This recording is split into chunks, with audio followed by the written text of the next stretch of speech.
What is going on, everyone? Welcome into the Brant Partial Show. I am Brant Partial. So let's talk some of the top receivers for this upcoming 2024 NFL Draft. And one guy I wanted to mention was Jacob Cowing from Arizona. Jacob Cowing reminds me a lot of Zay Flowers last year. A guy that knows how to get open in the slot. He's very speedy. He's got really good acceleration.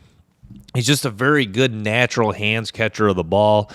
I was blown away by Jacob Cowing. He was kind of, if you look at the consensus rankings right now, Cowing's down the list at maybe about 8.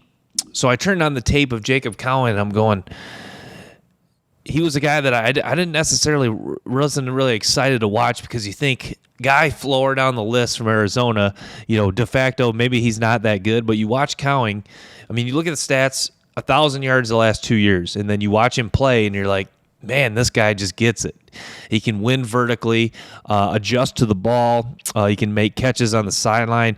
So, yeah, I came away super impressed with Cowing's game. I think he's a guy that's definitely going to rise up the draft boards. I think this is a guy that could work his way into like a top 2 or 3 receiver in this draft class. So, yeah, Jacob Cowing from Arizona, get him on your radar. He's a former transfer from UTEP, played at UTEP from 2019 to 2021.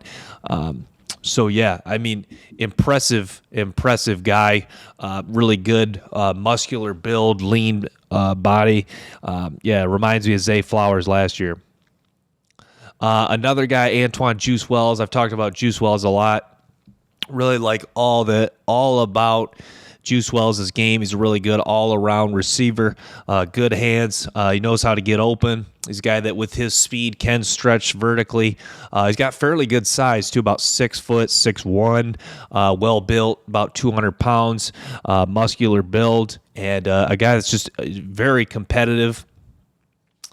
So, yeah, Marvin Harrison, the consensus guy, but his teammate, Emeka Ogbuka, no slouch as well. Emeka Ogbuka, number 2 consensus ranking. To me, I think Ogbuka's in my top 3, 4. I'm not sure if I'm ready to put him at number 2, but I didn't realize when you watch the tape, Ogbuka is fierce after the catch. He really wants to get yards, turn upfield. He's very strong. He can break tackles with physicality, and he's a good route runner, knows how to get open, had a really nice game against the Georgia Bulldogs. And he can really work those out routes. And he's good at creating separation. The footwork's very strong, knows how to manipulate DBs, knows how to break down and cut. I really like him on routes where he's coming back, or he breaks to the inside, and out-breaking routes, so out routes, in routes, slant routes. He's very good running slant routes, and just creates enough separation, and makes catches in traffic very well. That's something Jacob Cowing was good at that from Arizona as well. Emeka Ogbuka concentrates extremely well in traffic. So Xavier Worthy is a fascinating guy because his movement skills are exceptional. He moves, it's easy, and he's good at contested catches. He can adjust. His body control is excellent, and he can fire off the line of scrimmage. I think his acceleration burst within like the 10 to 15 yard range, maybe the best of any wide receiver in this draft class. So yeah, Xavier Worthy. He sounds like he kind of had some issues at Texas. I don't know if he was upset with the coaching staff, but that'll be kind of what to watch with Xavier Worthy. But as far as the talent is concerned, and as far as all the skills he has that projects to the NFL, it's all there for Xavier Worthy, and he's a super fun player to watch. Consensus number 3. Right now, he might be my number 2. Just the talent in the way he moves, in his run after the catch. He's like Ogbuka. He's very strong too, even though he's a little skinny, probably could bulk up a little bit. He's strong after the catch, like can make guys break down the open field and make them look silly, break an ankle, run through wimpy tacklers. And he stepped up big a couple times in the Oklahoma game. So, and he played very well in the Alabama game. So playing well in big time games. two really good seasons as a true freshman and sophomore for the Texas Longhorns, and that's why Worthy is viewed as a top 2-3 wide receiver in this class. Some other guys, Malik Neighbors from LSU. Malik Neighbors he's got very quick feet, does a good job of getting off the line of scrimmage and really working DBs. Neighbors is a guy that he's got really good body control as well. He adjusts to the ball super well. I like the way he plays. He's very competitive. And he really wants to get the ball, turn up field. He's got good burst. Right after he catches the ball, can really get upfield. So Neighbors is a guy that's consistently in the top like 5 to 7, 5 to 8 range. I think Malik Neighbors is a guy that, even if he's not viewed as like a top 3 to 5 receiver, I think you'll see him go. I don't think you'll see him fall in the NFL draft, because this is a guy he's going to be a rock solid NFL receiver, probably primarily going to play in the slot. But yeah, Neighbors' game is good, and he's been a guy that's played some really good football for LSU. It'll be fun to see how evaluators view him. I think he'll be a guy that a lot of people like. I think similar to Amon-Ra St. Brown, just a competitive slot guy who's going to carve a role in the NFL. Even though St. Brown even is talked about as the elite guy, maybe if Neighbors is never an elite guy, I think he's going to find a role in the NFL and will be a rock solid player. Some other guys, Keon Coleman, played at Michigan State and then is going to transfer this year to Florida State. Keon Coleman has really good size. He's got a strong muscular build. You see he can really go up and get it. And yeah, Coleman, he's got good hands, and the body control is good for a guy that big, and that's a tough loss for the Michigan State Spartans, losing him. But I think he'll find a role at Florida State, and that will be exciting to watch him. And the other guy Florida State has, Johnny Wilson. Johnny Wilson, there's people claim that he's 6'7". I'm sure officially he's probably like 6'5 and a half, 6'5 and 3/4, 6'6". Probably not actually 6'7", but Johnny Wilson, number 14 wide receiver for Florida State, he's got really good speed, and I was impressed by the way he can go up and get it, the body control for a guy that big, and he gets off the line of scrimmage. So Johnny Wilson will be a fascinating guy, and people will like him a lot for his size. I see a little bit of Drake London, just a guy that big that can move that well, in just like adjusting his body and make the catch in traffic. It's all very good movement skills for a guy that big. Rome Odunze from Washington. So talking Washington, Rome Odunze caught my eye. Odunze, the consensus number 4 guy. Odunze, a lot of the receivers in this draft class kind of remind me, guys, in the last 2. I see a little bit of Jackson Smith and Jigba. By the way, Odunze knows how to set up DBs. He just has a knack, especially a double move. He knows how to really get defensive backs to bite on routes, on fakes. And Odunze's got really good hands. He's got size. His contact balance is excellent after the catch. You look like a defender's going to tackle him, and he can just slip out of that tackle and stay on his feet. So yeah, Odunze, super talented wide receiver from Washington. One of 3 talented wide receivers that Washington has. Jalen McMillan is another guy from Washington to keep in mind. So yeah, there is some talent on the Washington Huskies roster, especially at the wide receiver position. So now we'll shift to talk some D tackles. Mason Smith, very good athlete for LSU, was hurt this past year, but had an excellent freshman season in 2021. Jerzon Newton is another guy from Illinois. Newton moves extremely well for a 6'2", 280-pound man. He's a guy that uses his hands really well to shed blocks and knows how to, with his quickness off the ball and strength at the point of attack, knows how to get offensive linemen to lean forward, and then he can just kind of rip them off them. He's very stout against the run, will make physical tackles. So yeah, those 2 guys, Newton, from Illinois, and Mason Smith from LSU, kind of the consensus top two defensive tackles. I think Leonard Taylor, defensive tackle from Miami, is fascinating. He's got extreme burst off the line of scrimmage, and you see a lot of highlight tackles for loss from Leonard Taylor. So yeah, Leonard Taylor, a really good defensive tackle. Some other guys, Michael Hall from Ohio State. Michael Hall is a really good player. Tyleik Williams from Ohio State. So Ohio State's got a couple defensive tackles that I really like, are really good players. Nazir Stackhouse from Georgia is a good player. Stackhouse, a big physical presence inside. This guy that's played a lot of football, was one of the key starters, contributed a lot to this 2022 national title run. Tight end, Cade Stover.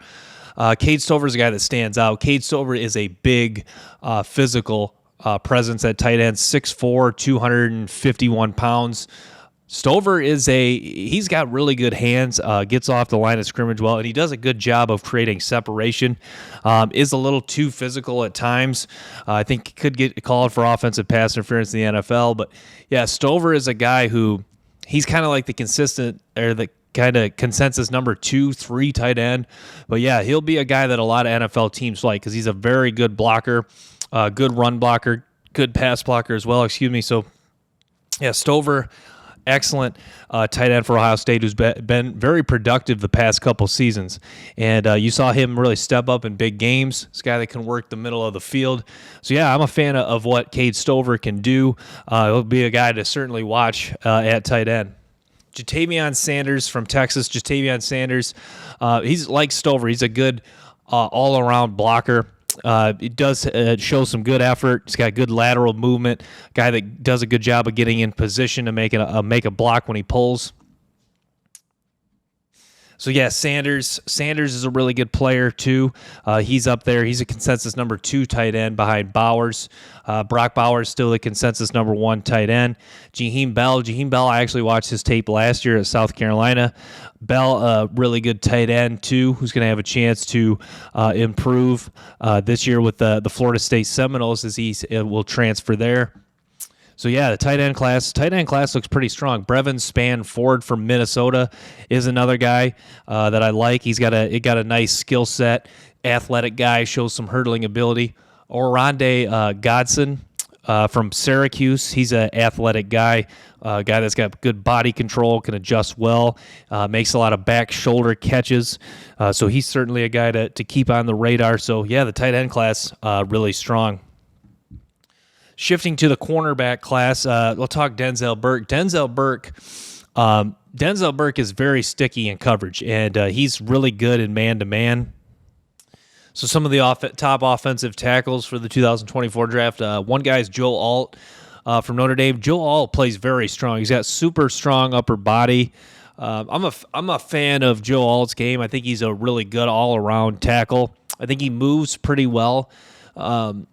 And he does his side-to-side movement isn't great, but he does a good job of staying in front of people. So yeah, he's a good player. He's a guy that's kind of the consensus number 1 or 2 offensive tackle. Olu Fashanu from Penn State. Fashanu really looks the part. He's a big, thick offensive tackle. Very good run blocker. Good pass blocker. He's got a very solid anchor too. I don't think his anchor wasn't as good as I thought for a guy that's kind of been the consensus 1 or 2 guy, but he'll be right up there. The BYU offensive tackle Kingsley Satamaya. I'm not sure if I'm saying that right, but he's a really good player as well. So pretty strong offensive tackle class. J.C. Latham from Alabama too, a guy that was a 5-star, one of the top offensive lineman recruits coming out of high school a couple years ago. So yeah. J.C. Latham, the BYU offensive tackle, Kingsley, Joe Alt, Notre Dame, Olu Fashanu from Penn State. Those seem to be the consensus top 4 guys.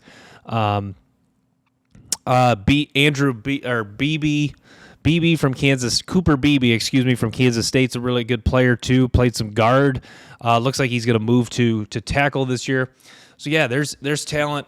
There's some good talent on this offensive line class. So yeah, Interior guys, I haven't really dove into some of them, but some names: Cedric Van Pran from Georgia, Connor Colby from Iowa are some guys to keep on your radar. Yeah, this offensive line class doesn't, kind of like last year's group, isn't to seem to be getting as much hype as some years. But yeah, I think there's some good players. So, but yeah, and then some more D tackles. I touched on Tyreek Williams, Malik Hall, Tavondre Sweat's another guy from Texas to keep in mind too. Pretty nice player. So let's transition back here to top corners. So I want to talk about Kool-Aid McKinstry. So Kool-Aid McKinstry, I'm going to say he is my top corner. I love watching Kool-Aid McKinstry play. He's an excellent tackler. This guy he just gets it. The technique's outstanding. You can tell he's been coached up by Nick Saban. Kool-Aid he works back to the ball. He can mirror wide receivers so well. His feet are very fluid and quick, changes direction easily, can flip his hips. He's got loose, greasy hips. He can make plays on the ball. He can jump. He can go make tackles. Kool-Aid's just an all-around, really all-around corner. And I think Kool-Aid is the consensus top corner in this draft. He is the consensus in this draft by most people. I think when it's all said and done, he is going to be the number one corner. I think there's a couple other guys I'm going to mention that are going to be in the discussion, but Kool-Aid McKinstry is the top corner right now. My number two guy, Denzel Burke. So I've watched Denzel Burke now for a couple years because I watch Ohio State closely.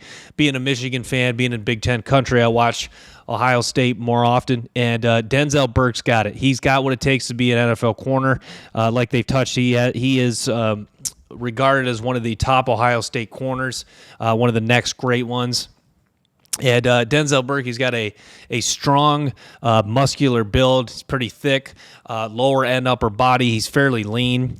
Denzel Burke, he really does a good job of staying with receivers, can work back to the ball. He fights for every pass breakup. You saw there was multiple plays, whether it was 2021 or 2022, he will fight and work to get that ball out and will not give up on a play. So excellent competitive toughness that Denzel Burke has, and he's a fearless tackler. He does not care if a running back's coming to lower the shoulder, he will go down and make a hard physical tackle. So I'm a big fan of Denzel Burke's game. I think he is my number two corner. I think he's most people's number two corner, but he's not far off from Kool-Aid McKinstry. Both these guys really stand out with their movement skills. I mean, Denzel Burke, Ohio State trusts him in a lot of man-to-man isolation coverage.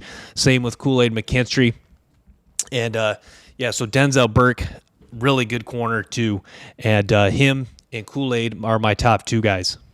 So my number three guy is Kalen King from Penn State. Kalen's King, I really like his burst acceleration. I think he's a guy that his instincts are outstanding. He reacts to plays extremely well. He's an outstanding tackler. He's got very good hands to come down with interceptions. A guy that does not drop interceptions when they're in his range. Is a guy that played more snaps this year. Kind of looked upon as the second guy to Joey Porter Jr., but he is going to be the guy in the Penn State secondary this year. They also had Jair Brown, but yeah, will be the main guy this year in the Penn State secondary. So yeah, like Kalen King's game, I think he will get more and more hype as we go around. He's a former Detroit, Michigan native. It makes me think, Sauce Gardner, because a lot of good players coming out of the Detroit area. So maybe Kalen King's kind of the next great cornerback from Detroit, Michigan. Detroit's actually produced a lot of. I think they are the number one now for most NFL players from a city. But back to the point at hand with Kalen King, he's. His game is very solid all around, and you could make an argument that he is better. There might be some people that will make an argument that maybe he is better than Kool-Aid or Denzel Burke. I just like their movement skills a little bit more. I think they have at this point, they have more experience than their overall game and technique is a little more refined than King. King's still a little bit raw, but an excellent player nonetheless. So another guy, Max Milton out of Rutgers. Milton is a guy that will come back and work back to the football and make physical tackles. He's got fairly good size, good length. is a guy who he will compete. He will make tackles. Was a bright spot of the Rutgers defense. He's got speed to be able to turn and run. He's also got burst. You see his ability. He blocked a punt in the Michigan game this past year. So yeah, Milton. He's a guy that kind of the consensus number 5, 6 corner. So he'll be the guy that's in the discussion, one of the top corners, and I'm excited to see what he does this year. Terrion Arnold, the other Alabama corner. I shouldn't say that. I mean that with all due respect. Him and McKinstry were the main guys. Redshirted in 21, got his chance to really shine this year in 2022. And Arnold, a lot like McKinstry, very quick feet, changes direction well. He's a guy that has very good play strength, and receivers do not push him around like McKinstry. Arnold's a physical tackler. He's got a good muscle build. He's lean. I'm a fan of what I've seen from Arnold. Really just watched some highlights and then a little bit of all 22 in the Tennessee game. But yeah, Arnold, a very good player too. And it'll be interesting to see if he moves up. He's a little low. I think he's like the 7th corner maybe. Just behind Max Milton. Jason Marshall from Florida. Marshall's movement skills aren't super great, but he's a guy that kind of reminds me of another Florida corner from a couple years ago, Kyer Elam, a guy that's just competitive. He understands how to he's got pretty good technique and knows how to play receivers, but just that kind of the overall speed and burst and change of direction, a little bit of stiffness is kind of what docks him in his game, but can play the ball. He's got hands, and Marshall played good football for the Gators last year, so he's a guy to keep an eye on. There's another guy I wanted to touch on briefly. Kamari Lassiter from Georgia. Lassiter is kind of one of the guys that he's been a good starter for the Georgia defense, but not one of the guys that's really talked about highly. I should say, but Lassiter, a rock-solid player, and he's going to get a lot of shine, and he's going to get a lot of attention just playing on the Georgia defense. Has produced multiple NFL guys. But, yeah, Lassiter, he's a really rock-solid corner. I think he probably a guy that would be drafted a little bit higher. I think his movement skills, even though he moves fairly well, I don't think his acceleration or overall top-end speed is as good as Kalen King or McKinstry or some of the top guys, but a good player, and he's been coached up very well by Kirby Smart and the Georgia coaching staff. So, yeah, I'm going to wrap with that. Thanks for tuning in to Big Time Football Talk. Make sure to stay tuned for more episodes and clips from the show. Till next time, peace.